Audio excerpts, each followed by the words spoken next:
একদম এই সময় ট্রেন্ড আপনাদের সামনে আমরা গ্রাফিক্যাল প্রেজেন্টেশনের মাধ্যমে রাখছি, যেখানে প্রাথমিক ট্রেন্ডে ম্যাজিক ফিগার এনডিএর প্রথম ঘন্টার গণনায় এগিয়ে বিজেপি জেডিইউ এখনো পর্যন্ত 168 এনডিএ এখনো পর্যন্ত 168 আসনে এগিয়ে এনডিএ।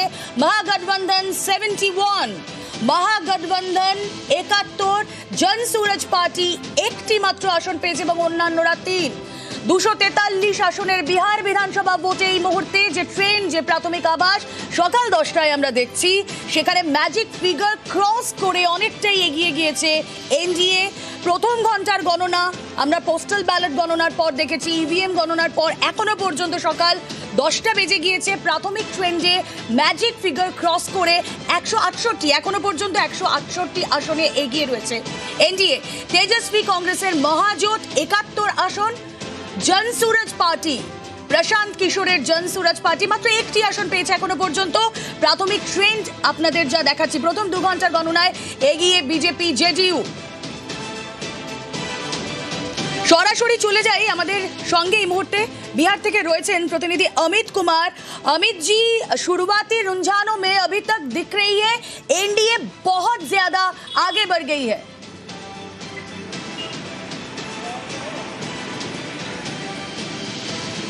बिल्कुल, देखिए एनडीए जो है, चाहे वो बैलेट पेपर का जो है आंकड़ा जब आ रहा था या फिर अब ईवीएम का भी जो आंकड़ा आ रहा है, उसमें एनडीए सबसे आगे चल रहा है, बड़ी बढ़त के साथ आगे लगातार बना हुआ है। और महागठबंधन की बात करें तो महागठबंधन जो है वो 71 सीट पे बढ़त बनाए हुए है। वहीं जनसुराज जो है वो भी अपना खाता खोलता हुआ नजर आ रहा है। हालांकि अभी तक किसी की जीत और हार का जो है वो तस्वीर सामने नहीं आई है। लेकिन अगर हम बात करें महागठबंधन की, तो महागठबंधन कोऑर्डिनेशन कमेटी के जो चेयरमैन हैं, अध्यक्ष थे, वो तेजस्वी यादव थे। तेजस्वी यादव ही पूरे चुनाव को लीड कर रहे थे, चाहे कांग्रेस हो, चाहे वीआईपी हो, चाहे लेफ्ट हो, सभी की जो नेता बैठते थे उसमें तेजस्वी यादव जो हैं वो बतौर अध्यक्ष के तौर पर वो अपनी बातों को रखते थे। और चुनाव में भी तेजस्वी जो है वो लगातार लीड करते रहे। थोड़ी देर पहले तेजस्वी यादव, जहां मैं मौजूद हूं, ये राबड़ी देवी का आवास है, यहाँ पे लालू प्रसाद यादव घर के अंदर मौजूद हैं, लगातार खबरों पे नजर बनाए हुए हैं। मतदान केंद्र पे जो है उनके नेता, उनसे संपर्क में लालू यादव हैं। तेजस्वी की बात करें तो तेजस्वी और मिसा यहाँ से निकल करके तेजस्वी अपने सरकारी आवास 1 पोलो रोड गए हैं और वहाँ जाकर के वो मतगणना केंद्रों से जुड़ी हुई तमाम जानकारी जो है वो गैदर कर रहे हैं। वहीं उनका वार रूम है, वो वार रूम जिसके जरिए तेजस्वी जो है वो लगातार अपने सोशल मीडिया पे प्रचार प्रसार करते हुए नजर आ रहे थे। लगातार जो है वो अपनी बातों को बिहार वासियों के बीच पहुंचा रहे थे। लेकिन किसकी बातों में दम है, ये आज तस्वीरों के माध्यम से साफ हो रहा है। चूंकि नीतीश कुमार के बारे में तेजस्वी लगातार ये कह रहे थे कि 2025 नीतीश फिनिश, लेकिन जो तस्वीर आ रही है सामने वो यही आ रही है कि नीतीश जो है वो अभी भी बिहार के लोगों के लिए जो है वो पहली पसंद बने हुए हैं। तेजस्वी यादव नंबर 2 पे आते हैं। महिलाएं की बात करें तो कहा जा रहा था ये कि महिला मतदाता भाग विधाता, तो बिल्कुल वो बातें यहाँ पे सटीक साबित होती हुई नजर आ रही है। क्योंकि जब मतदान हो रहे थे, दोनों ही चरण में मतदान के दौरान जो है मतदान केंद्रों पर जब हम गए थे तो वहाँ महिलाओं की संख्या सबसे अधिक थी।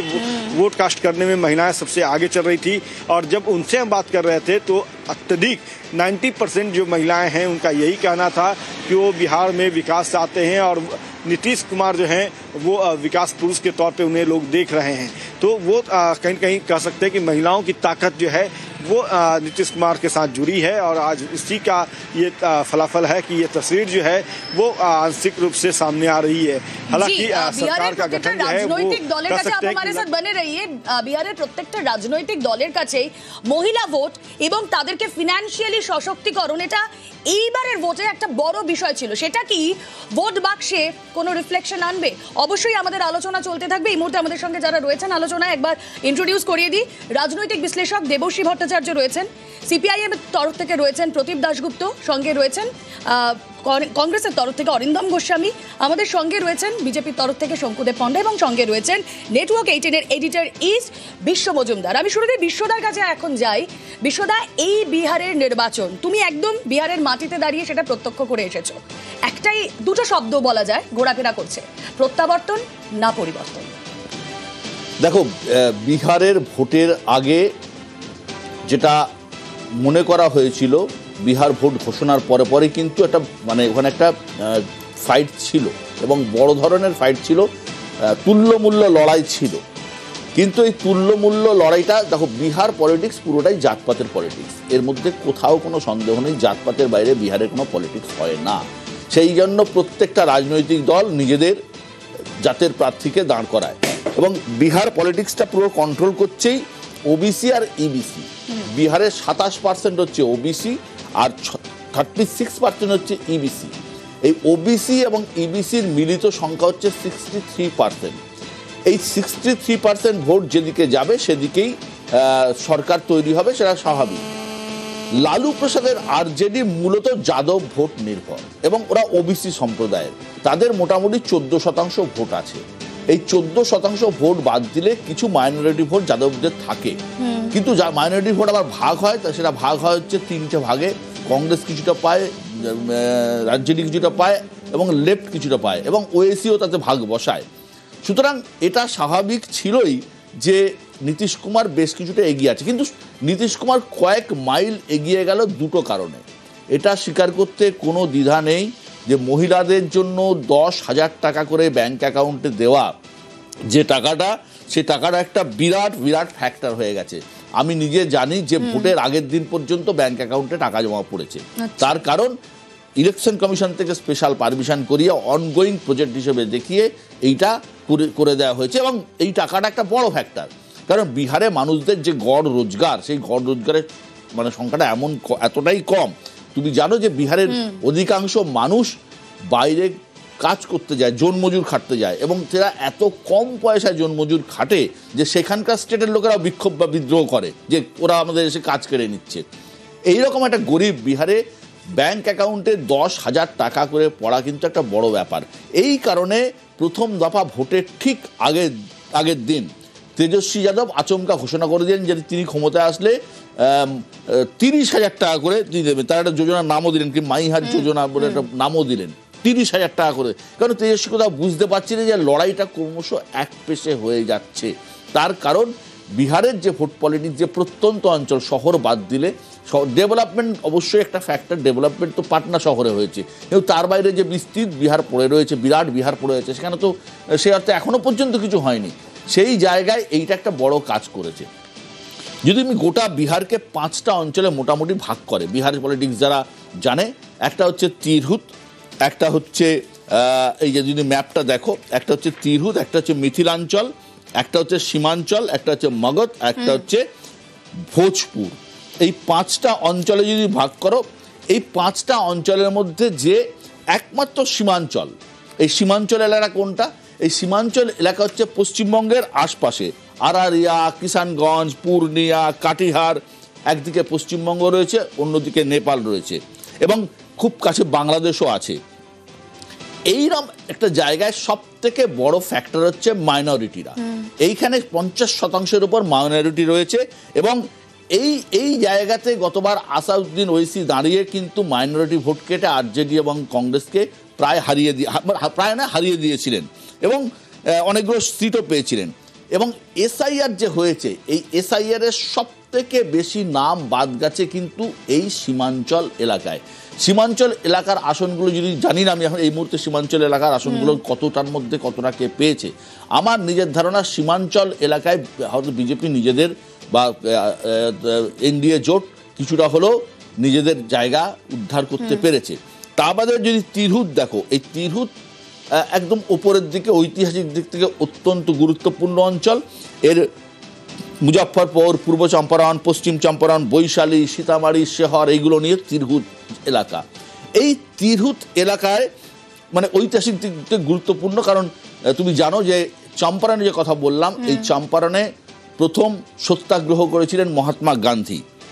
আর বৈশালী যেটা তিরহুতের মধ্যে পড়ে, এই বৈশালী হচ্ছে মহাবীরের জন্মস্থান, আর এখানেই তার শেষ বাণী দিয়েছিলেন গৌতম বুদ্ধ।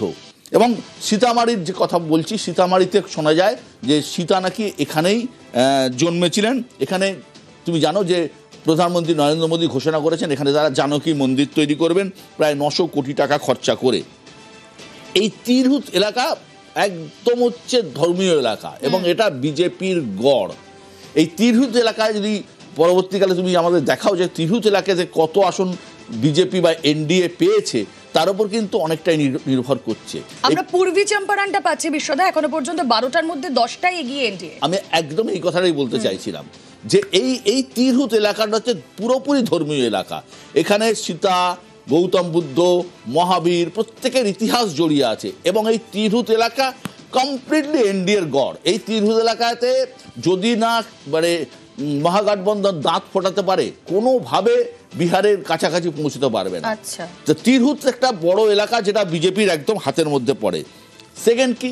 সেকেন্ড হচ্ছে মিথিলাঞ্চল, খুব ইম্পর্টেন্ট জায়গা। এর মধ্যে কি আছে? মধুবনী আছে, দারভাঙ্গা আছে, সমস্তিপুর আছে, শহর আছে, সুপল আছে। এই জেলাটা হচ্ছে এই 5টা জেলা, এই 5টা জেলাও কমপ্লিটলি এনডিএর গড়। এই 5টা জেলায় এনডিএর সাথে মহাজোটের যে লড়াই হয়, মহাগঠবন্ধনের যে লড়াই হয়, সেটা কিন্তু গতবারও হয়েছে, কিন্তু এনডিএ কিছুটা হলেও এগিয়ে আছে। এই এলাকাতে টোটাল আসন সংখ্যা কিন্তু 80। আমার জানা নেই এই 5টা জায়গায় এই মুহূর্তে এনডিএ কত জায়গায় রয়েছে। বা সমস্তিপুরে যা পাচ্ছি এখনো পর্যন্ত 10টা আসনের মধ্যে 8টা এগিয়ে রয়েছে এনডিএ। তার পাশাপাশি মধুবনীটাও দেখাই একবার বিশ্বদা আমাদের দর্শকদের। মধুবনীতে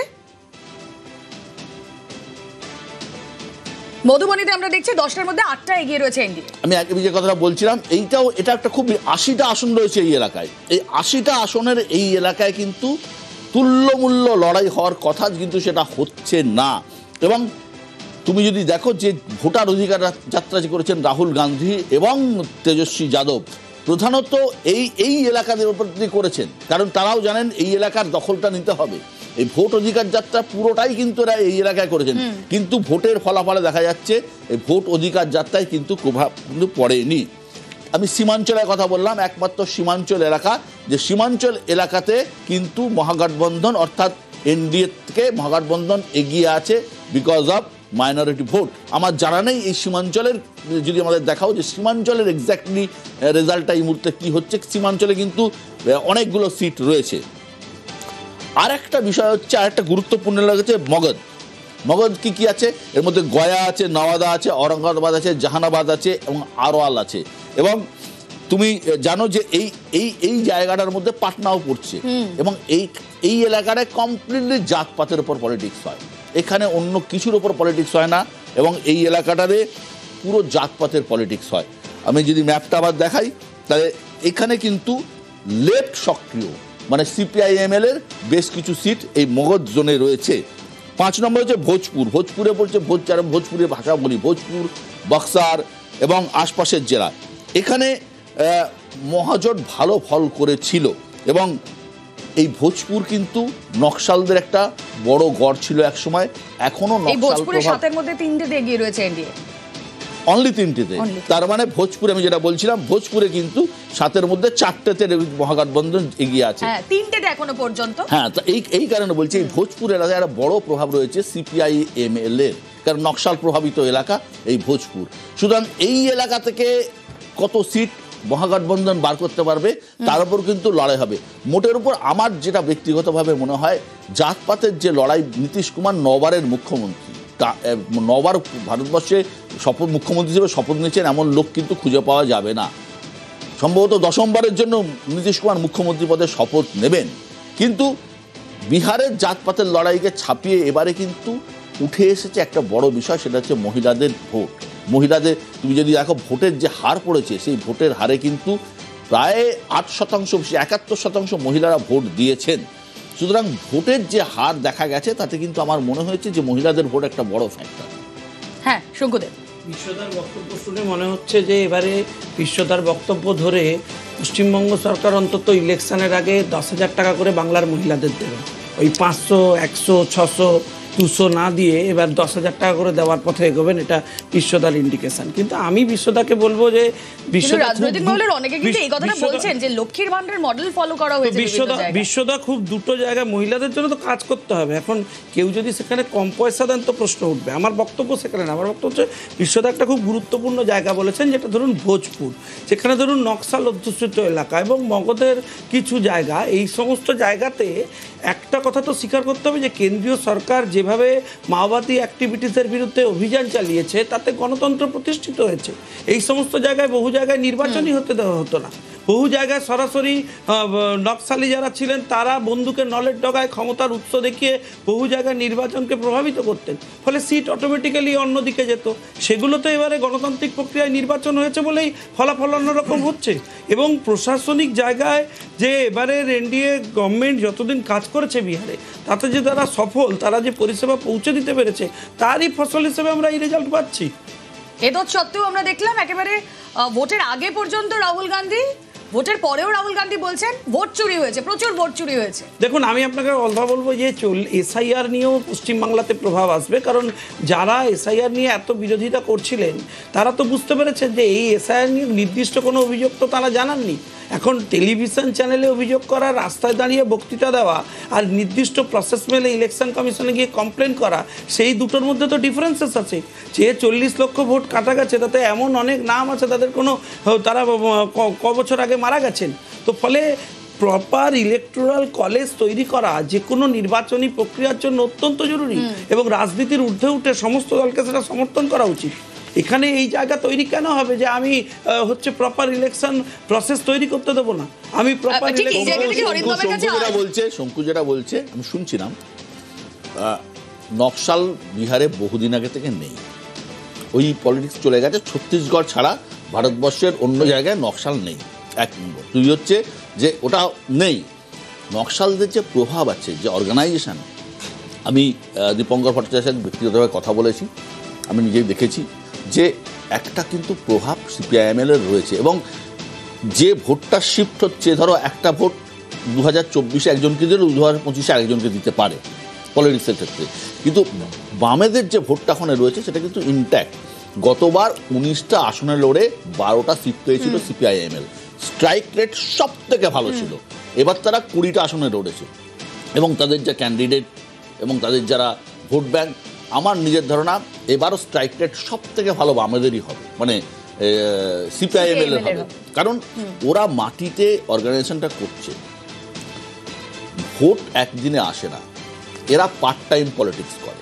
এই লালু প্রসাদ যাদবের দল, এই তেজস্বী যাদবরা, এরা পার্ট টাইম পলিটিশিয়ান, এরা ফুল টাইম পলিটিক্স করে না। সারা দিন নানা রকম বিলাস বৈভাবে কাটাচ্ছে। গতবারের থেকে কিন্তু 8টা আসনে পিছিয়ে রয়েছে, আরো করবে, আরো মানে দেখো এবারে ভোটে এবারে সুবর্ণ সুযোগ ছিল মহাগঠবন্ধনের কাছে, এবারের মতো সুবর্ণ সুযোগ কোনোদিন ছিল না। নীতিশ কুমার শোনা যায় অসুস্থ, নীতিশ কুমারের অ্যালজাইমার্স হয়েছে, ডিমেনশিয়াতে ভুগছেন বলে অনেকে মনে করেন। এবং এত বড় মুখ্যমন্ত্রী 2005 থেকে 20 আজকে 20 বছরের মুখ্যমন্ত্রী, একটা অ্যান্টি ইনকামবেন্সি ফ্যাক্টর আছে। এবং বিরাট যে মানে নীতিশের জনপ্রিয়তা বিরাট বাড়ছে তা নয়, মহিলাদের বাদ দিলে। কিন্তু প্রশাসক হিসেবে তার দক্ষতা তো দেখো, প্রশাসনটা সিস্টেমে চলে, প্রশাসন অবশ্যই লালু জমানার যে জঙ্গলরাজের কথা বলা হয় সেটা বাদ দিয়ে নীতিশের তো কিছুটা হলেও একটা জায়গায় এসছে, কিন্তু অনন্ত সিং এর ঘটনা, যেটা তোমার মোকামাতের ঘটনা, যেটা গুলি করে মারা যায়, সেটাও তো এগেনস্টে গেছে। তা বাদ দিলে উল্টো দিকটা তো লাগবে। একটা সে 24 ঘন্টা পলিটিক্সটা করবে, 365 দিন পলিটিক্স করবে, সেটাই তো করে না এরা। কংগ্রেস কিছু নেই, 7টা আসনে লড়ছে। আমি নিজে গিয়েছি ওখানে গিয়ে, কংগ্রেস বলছে এই করবো সেই করবো, হ্যান করবো কিচ্ছু নেই, অর্গানাইজেশন নেই, নেতাদের ব্যবহার খারাপ, সাধারণ মানুষের সাথে মেশে না। হবে নাকি? কখনো হয় না।